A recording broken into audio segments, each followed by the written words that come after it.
put it together, and we're going to skip forward 40 years to the Wind Rider 16, about the same size, sailing in the same water under the Golden Gate Bridge.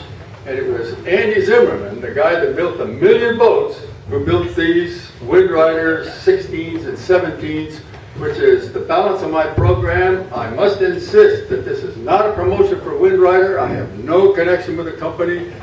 The current company have no desire to have any connection with the current company. So, but some of my best sailing footage is in here. I hope you enjoy it. You can sail out the Golden Gate against the wind and against the tide and turn around and surf back in, and it's a blast. It's one of the best places to sail in the world. We're in a mild day here, and we were learning about the 16s at this time, and we found that if we took them out in big waves, they were a lot of fun, and they surely did scoot along. They were very simple and made out of polyethylene, so you could really abuse them and get away with it. We took them down to Monterey Harbor in California, me and my buddy Joe Hudson. Joe and I have been sailing together for years, designing and mostly big boats, actually taking our family and friends as crew to sea, sometimes for years at a time in that 40-year span. And then we finally got back to realizing, as Joe said, the amount of fun you have with a boat is inversely proportionate to its size. And so here we are gliding around in Monterey Harbor. I think it's some rather glorious footage because it was shot by our friend Scott Brown, who's a real pro with a big camera and a long telephoto lens. And Joe has had 9 of my boats, but 4 of them were Wind Riders. And the waters there in Monterey Harbor have become infested with sea lions. Am I in anybody's way? I can sit down. No, you're okay. You're okay. Yeah, here we go. I think we're going to have a look at the sea lions here in a moment.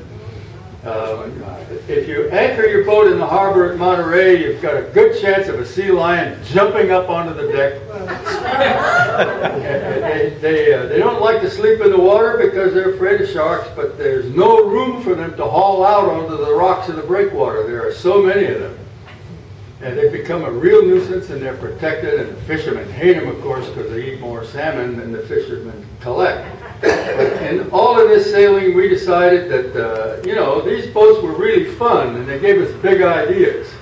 This is how a rotomolded polyethylene boat is built. You have a cast aluminum mold. You pour in a measured amount of powdered plastic, close the mold, put it in a big oven, test it for rotation, close the big door, turn on the heat. The mold gets hot inside that oven, the plastic melts, the mold rotates through a puddle of molten polyethylene in the bottom of the boat, and the whole oven rocks, end for end, rock and roll molding to completely coat the inside of the mold with plastic.